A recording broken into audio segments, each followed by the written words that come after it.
and Kevin McNulty from Karelian Diamond Resources. Thank you very much, both of you, for joining us today. How are you both doing?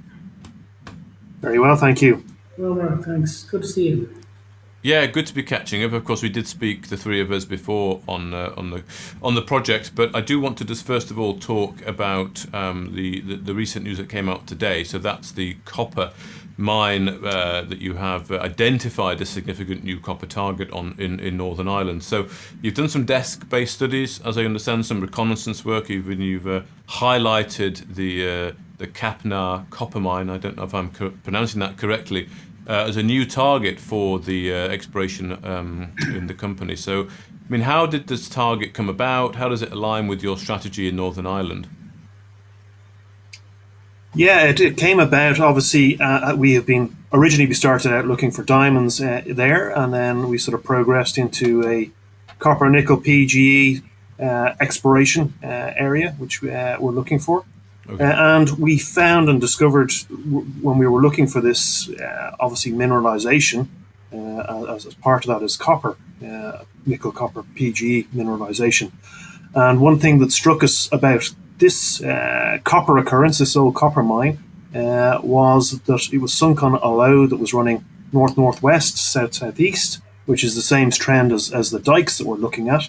And there was a dike associated with it, this fine dolerite dike, which is a mafic dike. And again, what we're looking at is these type of deposits, which back in when this mine was in operation in the 1874, they wouldn't have known about these type of styles of deposits. So we're looking for these magmatic sulfide rich deposits associated with these dikes, and that seems to be what the case is for this dike here. So it's quite exciting to see a mineralization event that's could be associated for what we're looking for.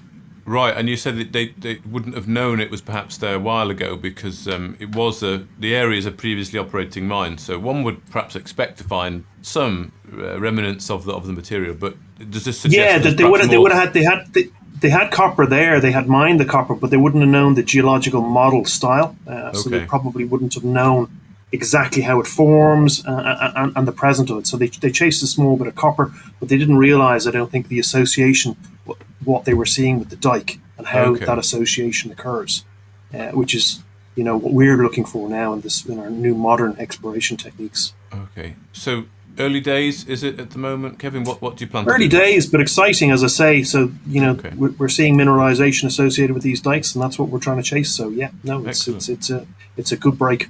Okay, good. Well, we'll wait to hear more on that, I guess, for the moment. But it's nice to see something else that you can get stuck into, as well as, of course, Lahtojoki, which is really what Karelian's all about. So you've had the all-important mining concession certificate issued. So, I mean, before we sort of dive into that and what the plans are, did you want to sort of just remind investors what the project's all about? I think you've got 4 or 5 slides you want to go through. Sure, yeah. Lahtojoki, as we know, is in Finland. It's to the south of our Kuufmo target area where we look for the green diamond. I think we discussed the green diamond the last time we were on here. But yeah, no, it's actually a deposit. It's the most advanced project in Finland with a deposit being formed there. And then across the border, as you're aware, we have the Lomonosov and Grib diamond mines present. Lahtojoki is a tufaceous kimberlite, so it's actually more similar to Grib than it is Lomonosov. And it has the significance of Lahtojoki is it has all these coloured stones present. So that's one of the things we're looking at. I don't know if we can show a couple of the slides here. We can see the pink diamonds present there, but it's significant. We believe that that could have a significant impact on the valuation. In the economics that we looked at, the NPV at 8% discounted. Of $39.1 million and an IRR 55%. We were looking at just regular stones. We didn't count in the coloured stones present in it. So there is a significant upside in the economics. We're looking at a payback of 2 years over a 9-year mine life present in the project area. As I say, we have other potential around Lahtojoki as well. So, but the significance is the coloured stones present there. The coloured stones, you have, as I say, the pinks, but you've also got some yellows and other colours present there. We need to decide how much coloured stones are present in the Lahtojoki deposit, and from that then look at how much value they could add to the overall economics of the project. We believe that there could be, adding significant, as 5% of the product if it's coloured stones. Those coloured stones can reach values of 20 times the amount of a regular clear diamond. Okay, good. So, as I said about the overall area as well, we have the potential. We're looking at, as I say, a 9-year mine life present, but the area has excellent infrastructure present there. It's in Finland. And we have the potential around it where we are seeing kimberlite boulders present around it. So, we're looking at moving that forward. The next steps we're looking at is obviously finalising the landowner permissions, compensation, initial mine development work. We're looking at doing some more drilling and work in relation to that. And the real big thing is the bulk sampling to really get a better handle on the coloured stones presence. There's been already quite a bit of work done. Like we've done over 5,000 metres of drilling, 1.77 tonnes of microdiamond work has already been undertaken, and we can see quite significant numbers of pink microdiamonds present.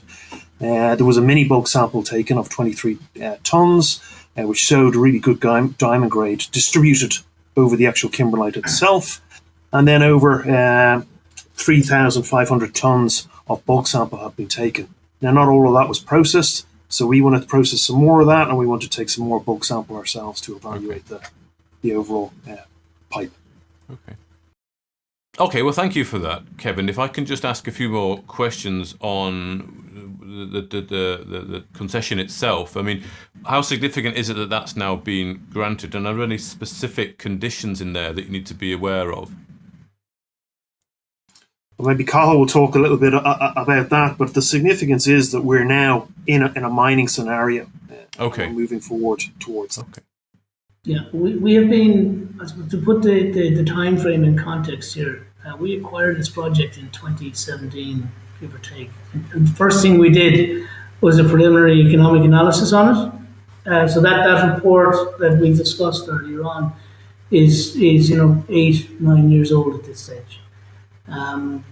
It has taken us that long to go through the various different processes with Finnish authorities. Now, it's not just been a question of regulatory delays. We've been going through we went through COVID within that, which part of the process here is public hearings, and when you couldn't have a public meeting, well then everything got delayed.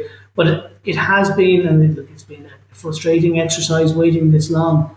But we've gotten to a stage, and we managed to our latest update to the market was that we'd be able to get this done in Q2 2025, and we managed to get it done just about. We got it done in Q2 2025, which is great. But it gives us the certainty now that we can go forward and actually properly talk about a mining plan and a development plan that will obviously incorporate bits to do with environmental preparation and all of the usual associated work streams that you see with the development of a mine. But it means we can comfortably start with them, and we can talk to partners, potential partners, both strategic and corporate, about a mine plan that can start from now, as opposed to a mine plan that can start at some indefinite time in the future. So it's brought a real certainty to us. It's amazing that was 2017 and it's taken this long to sort of get that regulated. I mean, that's a huge. Is that the last sort of I'm sure there's other things you've got to go through, but it can't be worse than that, surely, if any future sort of No. I mean, where we are now is we're in a kind of defined development path, where obviously there will be things to go through, and when we've focused on our actual mine plan and what building is going to go where on site, etc. Yes, of course there will be natural permissions, etc. to go ahead. but the permit to actually involve ourselves in all of that is done. Yeah, right. Okay, so you've unlocked it. So I mean, what's now needed to do? I mean, would you look to update that PEA? Do you have to? Is there any conditions set in that concession that you need to now adapt to? What's needed really to start making that mine plan? I think to talk briefly on the commercial side of the project, there will be steps around establishing. I think Kevin alluded to this earlier on. The percentage of coloured and fancy diamonds, including pinks, that are in this deposit. That will involve some testing of existing bulk samples, and also taking of some new bulk samples to just firm up on the percentages of coloured stones. We have a strong theory that recoveries of stones under past operators of this site weren't as strong as they should have been because of technologies, etc., used. We're in a position now to test those theories and come out to progress to understand that at a bankable feasibility level exactly what we can do. Okay. That'll be step one, and that's kind of ongoing, the planning for that. Okay.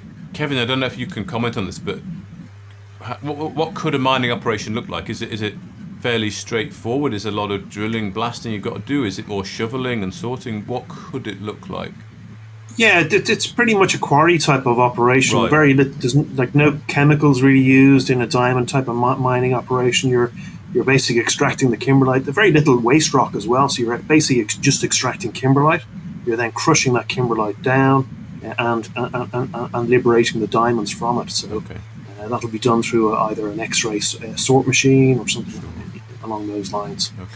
So it's fairly straightforward. Okay, good. And Cathal, would you look to perhaps go this alone, or are you looking for people to partner with to take this forward?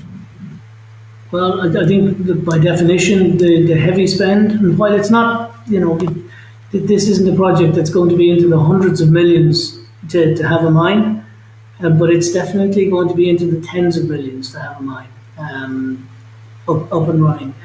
You could be looking at capex of 40 or 50 million easily, but that's so it's not that big that it gets on the radar of a super major in the diamond market, but it is a material project that's meaningful to participants in the diamond industry, and also to strategic kind of potential financial partners who are looking to invest in a project. The project can have it's the taglines that would attach to our project around European produced diamonds, European sustainably produced diamonds. Europe doesn't have a diamond mine. It's so that there's real interest that we're seeing in actually pursuing that angle and being able to bring the gem quality diamonds all the way through to what they see would be a strong potential revenue stream based on provenance just as much as quality and clarity of the diamonds. Okay, good. And just finally, are you thinking about what clearly you are sort of thinking about that? You've just given some idea of different financing routes, but are you starting to market? Are you starting to talk to financiers, or is your initial focus to redo that bulk sample, look at the different stones you've got, and start progressing that BFS, and then start to have more significant discussions around how to bring it into production? You never stop talking to people. So we've been talking to potential partners about this through the last 7 or 8 year cycle, and particularly over the last year or two as we began to come close to the end of it. However, you're now revisiting conversations with something real. So not saying I'll be back to you when, but we are ready to start engaging. And some people, it'll fit with their time frame, and more it won't. But we have already warm conversations that we're following up on, And I'm sure a few new ones that we'll meet through the next 6 months. But it's certainly exciting to be at a stage where we're beginning to move the project forward. Last thing I just mention on it, and again it was touched on earlier on, but perhaps didn't come out as strongly, is that this diamond deposit, while relatively small in the scheme of things, has significant exploration upside that we have secured ourselves.